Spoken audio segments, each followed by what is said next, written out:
আমাদের মাঝে অনেকেরই ধারণা যে সূর্যের আলোতে কোলিক্যালসিফেরল বা ভিটামিন ডি থাকে।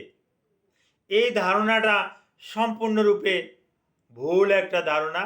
সূর্যের আলোতে ভিটামিন ডি বা কোলিক্যালসিফেরল থাকে না।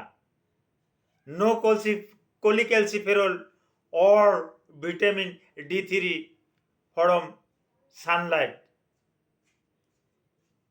এই কোলিক্যালসিফেরল বা ভিটামিন D3 এটা আমাদের এই স্কিনে থাকে, আমাদের ত্বকে থাকে।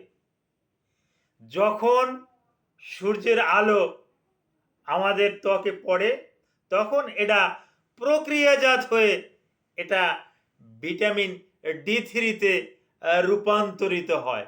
এই বিষয়টা নিয়েই আমি আপনাদেরকে কিছু গুরুত্বপূর্ণ ধারণা দেব, যে অনেকেই এই ভুল ধারণা নিয়ে বসে আছেন যে ভিটামিন ডি তো সূর্যের আলোতেই পাই। আসলে বন্ধু তা না, ভিটামিন ডি আমাদের স্কিনেই থাকে। সূর্যের আলো এটা এক্সপোজ হতে সহযোগিতা করে। জি, আসসালামু আলাইকুম রহমতুল্লাহি ওয়া বারাকাতুহু। আমি ডাক্তার মীর শহীদুল ইসলাম। আমার চেম্বার শুভেচ্ছা 255, ঐতিহ্যবাহী শেখঘাট, সিলেট। জি, গুগলে গিয়ে ডাক্তার মীর শহীদুল ইসলাম কথাটি লিখে সার্চ দিলে আমার সম্পর্কে বিস্তারিত তথ্য পেয়ে যাবেন। জি দর্শক শ্রোতা, আলোচনা করছিলাম সূর্যের আলোতে ভিটামিন ডি থাকে না। তো আপনারা বলতে পারেন যে এতদিন জেনে আসছি সূর্যের আলোতে ভিটামিন D3 থাকে, ভিটামিন ডি থাকে, কোলিক্যালসিফেরল থাকে, আর এখন আপনি বলছেন কোলিক্যালসিফেরল থাকে না, তাহলে এটা থাকে কোথায়? জি, আমি যেটা বলছি এটা চিকিৎসা বিজ্ঞানের কথা। আমাদের এই ত্বকে থাকে। যখন সানলাইটটা এই ত্বকের উপরে পড়ে তখন এখান থেকে প্রক্রিয়াজাত হয়ে এটা শরীরে কাজ করে ভিটামিন D3 হিসাবে। আর একটা গুরুত্বপূর্ণ কথা জেনে রাখুন, সূর্যের আলোকে কিন্তু 3টে ক্যাটাগরিতে ভাগ করা হয়। সূর্যের আলোটা কি, ধরুন এটাকে কিন্তু আল্ট্রাভায়োলেট হিসাবে আমরা আখ্যায়িত করি। 3টে ভাগ: আল্ট্রাভায়োলেট এ, আল্ট্রাভায়োলেট বি, আল্ট্রাভায়োলেট সি। এখন আল্ট্রাভায়োলেট এ কি? আল্ট্রাভায়োলেট এ হলো সকাল 6টা থেকে সকাল 8টা পর্যন্ত যে সূর্যরশ্মি পাওয়া যায়, এটা আল্ট্রাভায়োলেট এ। দুপুর 11টা থেকে 2টা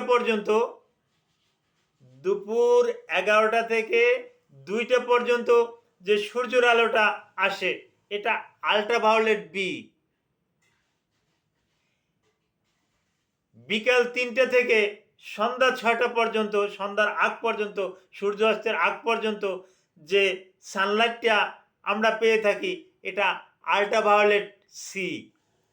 তবে গুরুত্বপূর্ণ একটা কথা হলো এই যে আল্ট্রাভায়োলেট বি ছাড়া কিন্তু কোনো কর্মেই ভিটামিন ডি তৈরি করা সম্ভব না। তাহলে আপনাকে কিন্তু 11টা থেকে 2টে-3টের ভিতরে কিন্তু আপনাকে সূর্যের আলোটা এক্সপোজ করতে হবে। এইটা কিন্তু আপনার ত্বকে কিন্তু এটা কিন্তু লাগাতে হবে, তাহলেই কিন্তু আপনি কোলিক্যালসিফেরল পেয়ে যাবেন। এভাবে কতক্ষণ থাকবেন? 10 থেকে 15 মিনিট থাকলেই, পিঠে যদি আপনি 10 থেকে 15 মিনিট এই সূর্যের আলোটা যদি আপনি এক্সপোজ করতে পারেন, এটা যদি লাগাতে পারেন, তাহলেই কিন্তু আপনার আমার জন্য যথেষ্ট। আর স্কিন যদি একটু সাদা হয়, ত্বক যদি সাদা হয়, এই সাদা ত্বকে কিন্তু এই অতি তাড়াতাড়ি কিন্তু এই রশ্মিটা প্রবেশ করতে পারে বা এখানে কিন্তু কার্যকারিতা চালাতে পারে। কিন্তু স্কিন যাদের ব্ল্যাক স্কিন, কালো স্কিন, এই কালো স্কিনে কিন্তু আল্ট্রাভায়োলেট রশ্মি প্রবেশ করতে কিন্তু সময় লাগে। সূর্যরশ্মি প্রবেশ করতে সময় লাগে, যার পরিপ্রেক্ষিতে তাদের কিন্তু ২০ থেকে ২৫ মিনিট আমরা সূর্যের আলোতে থাকতে বলি। হ্যাঁ, তা না হলে কিন্তু সে ওই কোলিক্যালসিফেরল বা ভিটামিন ডি3 কিন্তু সে কোনো ক্রমেই উৎপন্ন করতে পারবে না। আর একটা গুরুত্বপূর্ণ তথ্য দিয়ে রাখি, এই সূর্যের আলোতে ১৫-২০ মিনিট থাকার পর আপনার কিন্তু ভিটামিন ডি এর চাহিদাটা কিন্তু পূরণ হয়ে গেল। কিন্তু সূর্যের আলো থেকে এসেই যদি আপনি গোসল করেন তাহলে কিন্তু কোনো কাজে আসবে না। সূর্যের আলো থেকে আসার পর আপনি কমপক্ষে আধা ঘন্টা রেস্টে থাকবেন। আধা ঘন্টা রেস্টে থাকার পর তারপর আপনি গোসল করবেন। ৩০ মিনিটের আগে যদি আপনি গোসল করে ফেলেন তাহলে কিন্তু এই রেনালের দিয়ে কিন্তু কোলিক্যালসিফেরলটা কিন্তু তৈরি হয়, স্কিনে সিগন্যালটা পাঠায় কিডনিতে, তাহলে কিন্তু ওই সিগন্যালটা পুরোপুরি পাওয়ার আগেই কিন্তু বন্ধ হয়ে যাবে। তো এই কোলিক্যালসিফেরল পেতে হলে আপনাকে আবারও বলছি, আপনাকে ওই ১১টা থেকে সকাল ১১টা বলেন, দুপুর ১১টা বলেন, ১১টা থেকে বিকাল ৩টা পর্যন্ত, ৩:৩০ পর্যন্ত আপনাকে কিন্তু এই সূর্যের আলোটা কিন্তু কনজিউম করতে হবে। এই সানলাইটটা যদি আপনি কনজিউম করেন তাহলে you will get lot of cholecalciferol or vitamin D three, তখনই কিন্তু ভিটামিন ডি3টা আপনি পেয়ে যাবেন। আর এই সময় সূর্যের আলোতে অনেক ক্ষতিকর রশ্মিও আছে। অনেক ক্ষতিকর রশ্মির ভিতরে কিন্তু এই সময় কিন্তু সূর্যের আলো কিন্তু বিশেষ করে ১১টা থেকে ৩টে ৩:৩০ পর্যন্ত যে সূর্যের আলোটা আসে, এর ভিতরে কিন্তু ক্যান্সারও প্রবেশ করতে পারে। আপনার শরীরে সূর্যের আলোতে কিন্তু ক্যান্সারও হতে পারে। তো আপনি কখন, আপনার বয়স কত, কোন বয়সে আপনি কতটুকু সময় থাকবেন এবং আদৌ কি আপনার ক্যালসিয়াম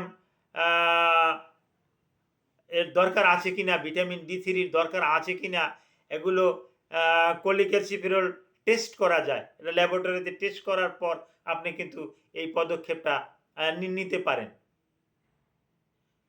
আর ১৫-২০ মিনিটের বেশি আপনি যদি সূর্যালোকে যদি থাকেন তাহলে কিন্তু আপনার স্কিনে ক্ষতিকর কোনো প্রভাবও পড়তে পারে। তো সানলাইট কনজিউম করার আগে আপনি চিকিৎসকের সাথে পরামর্শ নিয়ে তারপর কিন্তু আপনি এটা কনজিউম করতে পারেন। আর একটা গুরুত্বপূর্ণ তথ্য দিয়ে রাখি, অনেকেই জানালার পাশে বসে থাকে যে ওই সূর্যের আলো তো আসছে, কিন্তু এটা সম্পূর্ণরূপে একটা ভুল ধারণা। আপনি যখন জানালার পাশে বসে থাকবেন, জানালার কাঁচ দিয়ে যখন কাঁচ ভেদ করে যখন সূর্যের আলো আপনার শরীরে পুষবে, শরীরে যখন সূর্যের আলো পড়বে, তখন এই কাঁচ ভেদ করা এই সূর্যের আলোতে কিন্তু ভিটামিন ডি 1%ও তৈরি হবে না, একেবারে 0% থেকে যাবে। কোনো রকমের এখানে কিন্তু ভিটামিন ডি তৈরি হবে না। সুতরাং আপনাকে ভিটামিন ডি পেতে হলে একেবারে ডাইরেক্ট খোলা মাঠে যেতে হবে, বা বিল্ডিংয়ে আছেন, বিল্ডিংয়ের ছাদে গিয়ে আপনাকে কিন্তু এই সানলাইটটা কনজিউম করতে হবে। তাহলেই আপনি ভিটামিন ডি3 বা কোলিক্যালসিফেরল এটা কিন্তু আপনি পেয়ে যাবেন। তো ভিটামিন ডি3 বা কোলিক্যালসিফেরল এটা আমাদের ত্বকে থাকে, এটা সূর্যের আলোতে থাকে না। সূর্যের আলো সহযোগিতা করে, সূর্যের আলোর সহযোগিতার ফলে স্কিন এটা তৈরি করে। এ সম্পর্কে যদি আপনাদের আরও কোনো তথ্য জানতে ইচ্ছে করে, ভিডিওর কমেন্ট বক্সে আপনি কমেন্ট করবেন। Thank you all.